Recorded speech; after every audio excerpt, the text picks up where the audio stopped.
Olá, meu querido amigo, minha querida amiga, que prazer ter você aqui para mais um estudo da lição. E olha, nós estamos na 10ª lição, já bem pertinho do fim de Marcos. Então, se você está com a sua lição aí, vamos estudá-la, ok? Mas antes, como é de praxe, eu tenho um recadinho rápido para você. Olá, como você está? Tudo bem? Meu nome é Ed Jober e eu quero fazer um convite muito especial para você. É sobre o estudo do Apocalipse, do livro de Apocalipse. Um livro extremamente importante na Bíblia e que nós precisamos entender os assuntos que nele contém. Você é o nosso convidado especial. Nós vamos começar esse estudo no dia 16 de setembro e você não pode perder, ok? Se inscreva no canal para não perder esse estudo junto conosco. Vai ser um prazer ter você aqui nesse canal. Não esqueça, dia 16 de setembro. Um abraço e até lá. Que legal, né? Então fica ligado, porque dia 16 de setembro nós vamos começar o Apocalipse, um tema extremamente importante para você entender o tempo do fim, que é muito do que a gente vai falar hoje aqui. Então vamos para a nossa oração? Querido Pai que estás nos céus, te agradecemos a Deus por ter nos conduzido essa semana, te agradecemos porque temos a oportunidade de estudar a sua palavra. Pedimos a inspiração do Espírito Santo para que possamos entender o que vamos ler agora. E pedimos que o Senhor esteja aqui comigo e também com o meu amigo e a minha amiga que estão assistindo neste momento. É isso que pedimos e desde já agradecemos. Em nome de Jesus. Amém. Então vamos lá para o nosso verso para memorizar. Olha só, está lá em Marcos 13, 26 e 27. E diz assim: Então verão o Filho do Homem vindo nas nuvens com grande poder e glória. E então ele enviará os anjos e reunirá os seus escolhidos dos 4 ventos, da extremidade da terra até a extremidade do céu. Olha só que bênção! Esse verso é fascinante. Aqui diz que Deus vai reunir todo o seu povo para levar com ele. Que bênção, né? É o dia que a gente mais espera. Se você é um cristão que aguarda o retorno de Jesus, esse tema vai te fascinar bastante. Olha só essa imagem de ilustração da semana, que interessante. É uma pessoa ali com o livro de Marcos, né? Principalmente Marcos 13, vendo o futuro. Então é muito disso que Jesus falou para nós em Marcos 13, ok? Então vamos para a nossa introdução. Nessa lição nós vamos continuar o finzinho do capítulo 12. Tem alguns versos que ficaram para trás e a gente vai finalizar eles nesse estudo. E vamos começar o estudo do capítulo 13 de Marcos, que é extremamente importante, porque Jesus disse muito do que vai acontecer no futuro nesse capítulo. Então é importante a gente se atentar aos detalhes, se atentar à profecia e ficar de olho para ver o que está acontecendo no mundo para a gente não ser pego de surpresa. E como você sabe, os evangelhos eles tratam muitas vezes da mesma história, mas de pontos de vista diferentes. Então você vai perceber que o que está escrito em Marcos 13 também está escrito de alguma forma diferente em Mateus 24 e Lucas 21. Então, para você aprofundar mais o teu estudo, é interessante que você leia esses capítulos, ok? Eu gostaria de começar o nosso estudo, antes de passar para a parte de domingo, de ler Mateus 24, 14 com você. Então, abra aí na sua Bíblia. Como eu disse anteriormente, esse é um dos capítulos citados aqui na nossa introdução. E olha esse verso 14, que é extremamente importante. Diz assim: E será pregado este evangelho do reino por todo o mundo, para testemunho a todas as nações. Então virá o fim. E aí, você tem trabalhado pela obra de Deus? Eu digo isso porque esse verso claramente nos diz para pregar o evangelho. Muitos cristãos, eles querem aguardar a volta de Jesus de camarote, só esperando, vendo o pastor trabalhar, às vezes um irmão que é obreiro, o irmãozinho missionário. Então assim, não espere Jesus de camarote. Se empenhe na missão, pregue a palavra. Tem tantas pessoas que você pode alcançar, às vezes numa fila de supermercado, uma fila de banco, entre tantos outros, né? E quando você está esperando o ônibus, no ponto de ônibus, são várias e várias oportunidades que Deus te dá para atingir pessoas. Então é importante que você use esses momentos, ok? Não espere Deus de camarote. Ajude a apressar a vinda dele, ok? Então vamos começar na nossa parte de domingo. Nós vamos ver uma história extremamente importante para nós, que vai dizer muito sobre a fidelidade, ok? Está lá em Marcos 12, do 41 ao 44. E o tema desse domingo é 2 moedinhas na caixa de ofertas. Então vamos entender um pouquinho mais dessa história? Vamos lá então, Marcos 12, do 41 ao 44. Diz assim: Assentado diante do gasofilácio, observava Jesus como o povo lançava ali o dinheiro.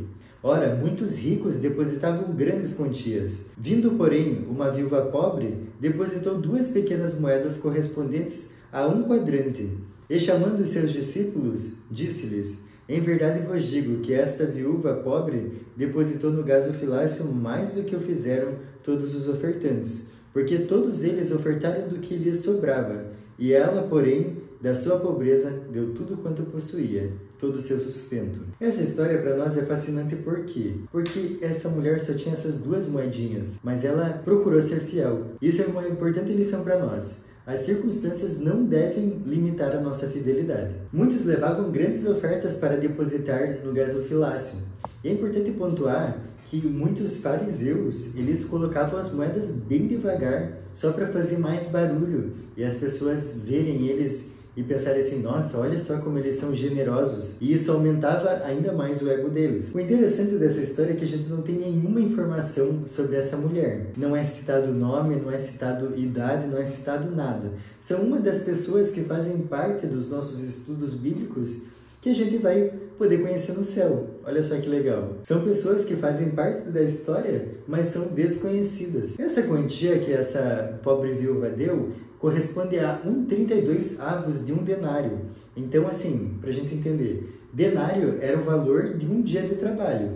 Então, divide isso em 32 partes e pega uma partinha que foi o que ela deu. Então, ela tinha muito pouco. Então, a gente entende claramente que a oferta dela foi pequena, em comparação com todas as outras pessoas e até o valor que ela deu. Mas Jesus ficou impressionado com a oferta dela. Ele não ligou para tantas pessoas ricas que depositavam várias e várias quantidades de oferta. Ele ficou impressionado com a oferta daquela viúva.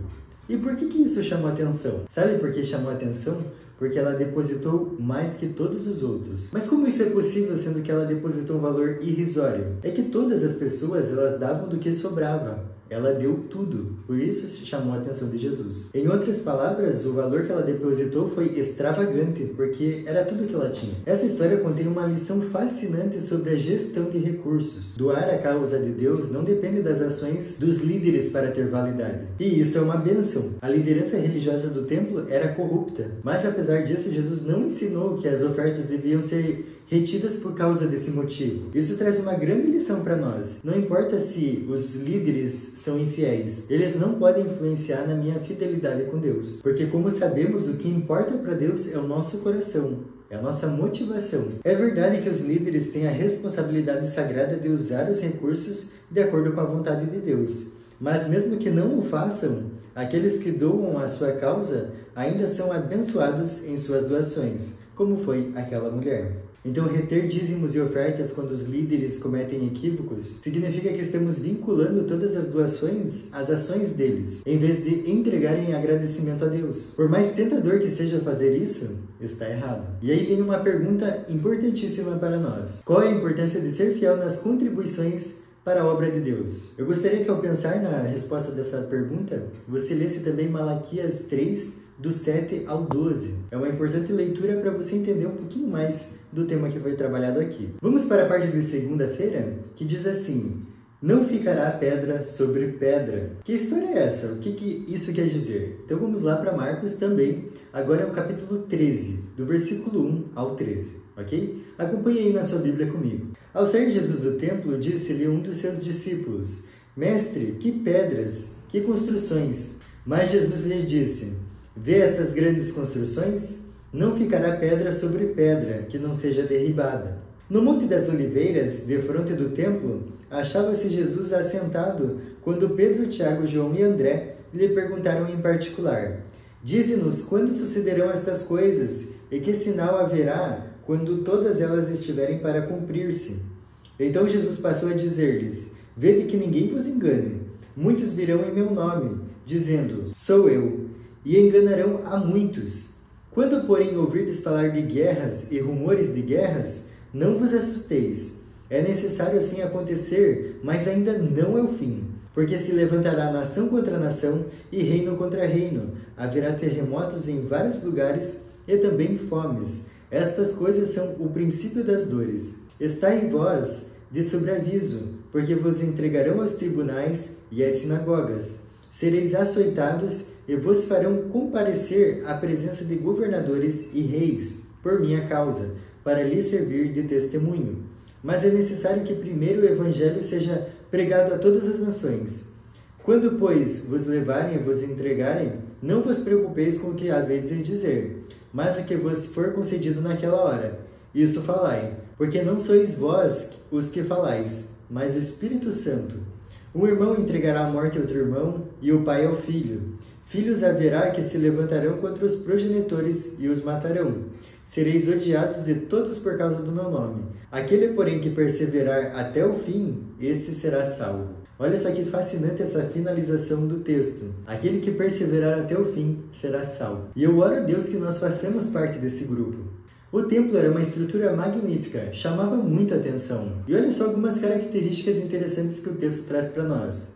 Tinha 162 pilares, cada um dos quais precisava de 3 homens de mãos dadas para envolvê-lo. Aquela estrutura era gigantesca, mas Jesus falou que tudo aquilo seria destruído. Tal profecia a respeito daquela estrutura soaria para os ouvintes como o fim do mundo. Jesus olhava para aquela cena e via o futuro dela, tudo o que ia acontecer. Por isso ele disse que não ficaria pedra sobre pedra. Como eles tinham essa convicção de que Jesus era o Messias, eles ficaram curiosos para saber quando essas coisas aconteceriam, que é o que a gente leu aqui a partir do verso 3, quando eles perguntam para Jesus e Jesus começa a responder o que viria, quais seriam os sinais que aconteceriam. Mas é interessante que dos versos 5 ao 13, Jesus não passa muito tempo falando sobre a queda de Jerusalém, que foi exatamente o que eles perguntaram. Mas ele alerta os discípulos do que eles poderiam esperar ao tentar implantar a igreja. Não seria uma tarefa fácil. Os seguidores de Cristo seriam perseguidos e julgados, e alguns seriam mortos. Mas, em meio a tudo isso,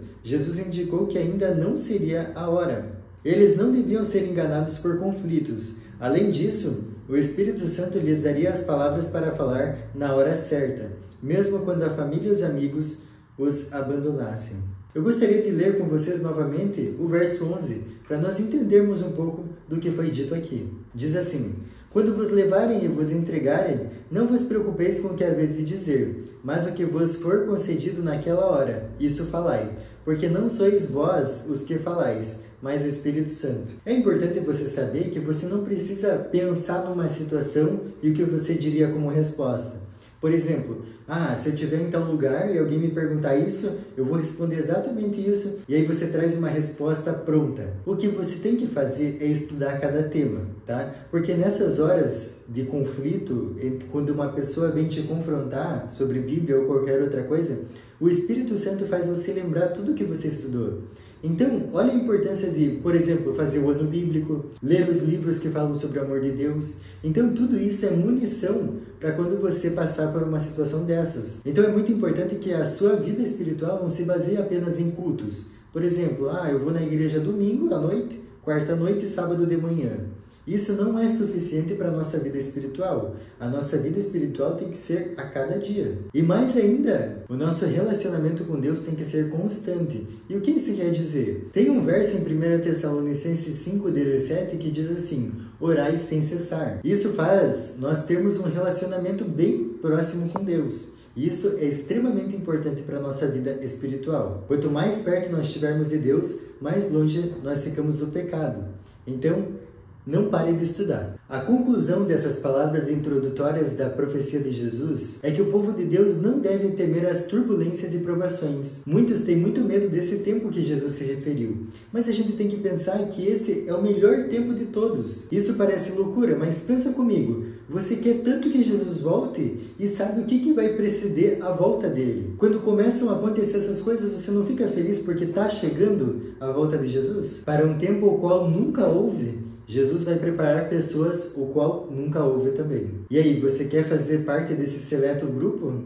Então se prepare diariamente. Não deixe nenhum dia de estudar a sua Bíblia. Vamos para a parte de terça-feira que diz assim: o abominável da desolação. O que seria isso? O que é esse abominável da desolação? Nós vamos ver que tem vários versos que tem essa expressão.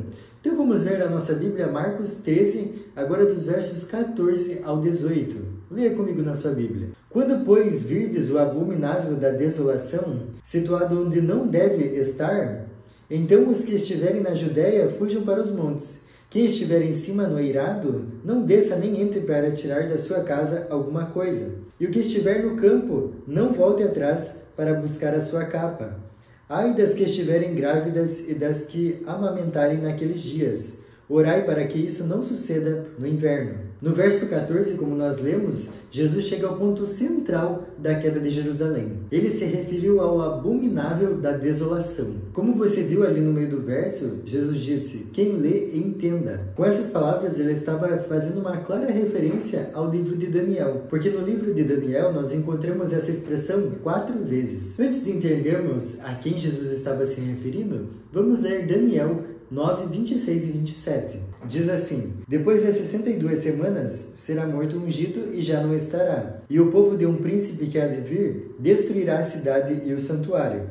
E o seu fim será num dilúvio. E até o fim haverá guerra, desolações são determinadas. Ele fará firme aliança com muitos, por 1 semana. Na metade da semana fará cessar o sacrifício e a oferta de manjares. Sobre a asa das abominações virá o assolador, até que a destruição, que está determinada, se derrame sobre ele. Então vamos entender? Esses versos que nós lemos trouxeram mais referências, e a gente vai entender um pouquinho mais para saber quem que é quem, ok? Então aqui surgiu a palavra ungido, em Daniel 9:26, e essa palavra é traduzida do hebraico, Massaia, de onde vem o termo Messias. Então, um estudo atento de Daniel 9, do 24 até o 27, fica bem claro que ungido significa Jesus Cristo, em sua primeira vinda. Tá, mas então se Jesus é o ungido, então quem que era o príncipe que há de vir? Que nesse contexto traria a destruição de Jerusalém. A cidade de Jerusalém foi destruída pelo general romano Tito, no ano 70 depois de Cristo.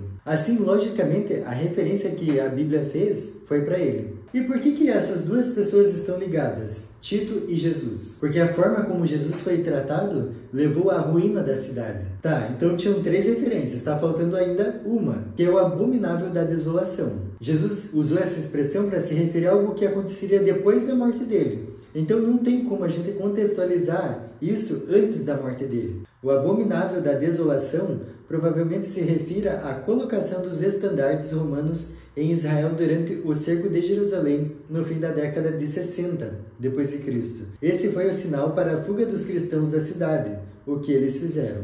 Assim como Jesus disse, Jerusalém foi destruída. Com essas e outras inúmeras predições bíblicas, como podemos aprender a confiar em Jesus e nas Escrituras? Isso é importante pensar porque muitas profecias já se cumpriram, outras estão se cumprindo e muitas ainda vão se cumprir. Vamos agora para a nossa parte de quarta-feira, a grande tribulação. Agora nós vamos ler o verso 19, que diz assim: porque aqueles dias serão de tamanha tribulação, como nunca houve desde o princípio do mundo que Deus criou, até agora e nunca jamais haverá.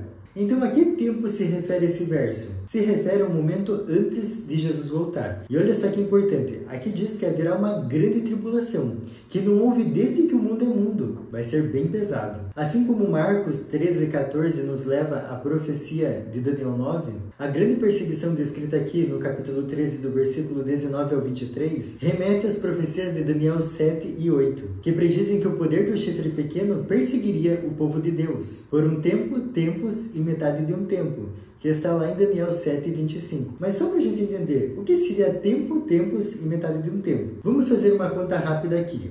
Quantos meses tem um ano? 12. Agora, quantos meses tem 2 anos? 24. E agora, quanto tempo tem meio ano? 6 meses. Agora, calcule comigo quantos meses totais nós temos aqui. 12 mais 24 mais 6 igual a 42. Aí você pode estar perguntando, tá, mas eu não vi 42 meses aqui na lição. Calma, vamos continuar a conta. 42 meses, agora nós temos que transformar esses meses em dias. E como que a gente faz isso? 42 vezes 30, que vai dar o resultado de 1.260 dias. Tá, mas 1.260 dias na história do mundo é um pedacinho bem pequeno. Então a gente vai entender o que significa dias em profecia. Acompanha comigo na sua Bíblia lá em Números 14:34. Olha só o que diz. Segundo o número dos dias em que espiastes a terra, 40 dias, cada dia representando um ano. Aí você pode levantar o seguinte questionamento. Tá, mas esse é um verso isolado. Será que a Bíblia fala mais uma vez que dias em profecia significa anos? Tem sim. Lá em Ezequiel 4, versículo 7. Em algumas Bíblias pode ser o 6, tá? Mas então leia o 6 e 7. Aqui na minha Bíblia é o verso 7, ok? Que diz assim: 40 dias te dei, cada dia por um ano. Então nós entendemos que em profecia, dia significa anos. Então aquele número que a gente tinha, 1260 dias, significam, em profecia, 1260 anos, literais. Eu gostaria de novamente convidar você para estar aqui no canal conosco para assistir o Apocalipse, tá? Que vai ser no dia 16 de setembro. E por que eu estou falando isso? Porque aqui nós estamos estudando profecia de um modo superficial. Mas, com esse estudo, nós vamos entender profundamente o livro de Apocalipse, ok? E na sequência nós também vamos fazer Daniel. Então é importante que você assista todo esse conteúdo para você entender um pouquinho mais sobre as profecias do fim, ok? Nesse período dos 1260 anos, eles se estenderam de 538 depois de Cristo até 1798. Então, se você calcular, a diferença do fim para o começo desse tempo é exatamente 1260 anos. Durante esse período de 1260 anos, o poder do chifre pequeno perseguiu e matou aqueles que não concordavam com o seu sistema de governo eclesiástico. Então, assim como a profecia se referia ao que se poderia fazer nesse tempo, nesses 1260 anos, a história confirmou. Se você for lembrar, nós já trabalhamos um pouco sobre essa profecia aqui, das 2300 tardes e manhãs, que os 1260 anos fazem parte, lá na lição 1. Então, assim que você tiver um tempo, assista lá a lição 1, que você vai ver o início dessa profecia, tá? Aqui é a parte mais do meio para o fim. Agora nós vamos continuar a leitura dos versos 20 ao 23, que diz assim: Não tivesse o Senhor abreviado aqueles dias, e ninguém se salvaria, mas por causa dos eleitos que ele escolheu, abreviou tais dias. Então, se alguém vos disser, eis aqui o Cristo, ou ei-lo ali, não acrediteis, pois surgirão falsos cristos e falsos profetas, operando sinais e prodígios, para enganar, se possível, os próprios eleitos. Está em vós de sobreaviso, tudo vos tenho predito. Então presta atenção, eu quero que você fixe essa informação na sua cabeça. Se alguém disser que Jesus está em algum lugar e você não viu, não acredite que é Jesus, porque a Bíblia diz que todo olho verá. Que diz lá em Apocalipse 1:7, olha só: Eis que vem com as nuvens, e todo olho o verá, até quantos o traspassaram, e todas as tribos da terra se lamentarão sobre ele. Certamente. Amém. Então, como a gente viu ali, todo olho verá. Se alguém falar, apareceu no Japão ou na África, não acredite, porque todo olho verá. Vamos para a parte de quinta-feira que diz assim: a vinda do Filho do Homem. Amém? Vamos estudar então sobre esse tema que nós queremos tanto. Tudo que nós fazemos aqui na Terra é para justamente esse momento aqui. Então, nada melhor que estudar um pouquinho mais sobre esse tema. Vamos ler a nossa Bíblia agora, Marcos 13, do 24 ao 32. Leia comigo na sua Bíblia. Mas naqueles dias, após a referida tribulação, o sol escurecerá, a lua não dará a sua claridade, as estrelas cairão do firmamento e os poderes do céu serão abalados. Então verão o Filho do Homem vir nas nuvens, com grande poder e glória. E ele enviará os anjos e reunirá os seus escolhidos dos quatro ventos, da extremidade da terra até a extremidade do céu. Aprendei, pois, a parábola da figueira, quando já os seus ramos se renovam, e as folhas brotam, sabeis que está próximo o verão. Assim também vós, quando virdes acontecer estas coisas, sabei que está próximo às portas. Em verdade vos digo que não passará esta geração sem que tudo isso aconteça. Passará o céu e a terra, porém as minhas palavras não passarão. Mas a respeito daquele dia ou da hora, ninguém sabe, nem os anjos do céu, nem o Filho, senão o Pai. A Bíblia é bem clara em relatar que a volta de Jesus vai ser pessoal, literal, visível e audível. E como nós já lemos em Apocalipse 1:7, todos o verão. No entanto, o que Jesus quer dizer com esta geração e aquele dia? Ali nos versos que a gente leu no 30 e no 32. Essas palavras trazem preocupação para muitas pessoas, porque, obviamente, a geração a que Jesus se referiu já morreu há muito tempo. E com isso, várias respostas foram propostas para responder essas perguntas. A primeira delas é que a palavra geração poderia se referir a algum grupo étnico, como, por exemplo, nesse caso, os judeus? A segunda resposta é que a geração das pessoas que viriam os sinais acontecerem não morreriam antes da volta de Cristo. Mas tem uma terceira resposta que é mais simples. Jesus ligou a palavra isto a esta geração e a palavra aquele a aquele dia. Em Marcos 13, as palavras isto, estas coisas e semelhantes, ocorrem principalmente nos versos 1 a 13, que descrevem os eventos que levaram à destruição de Jerusalém.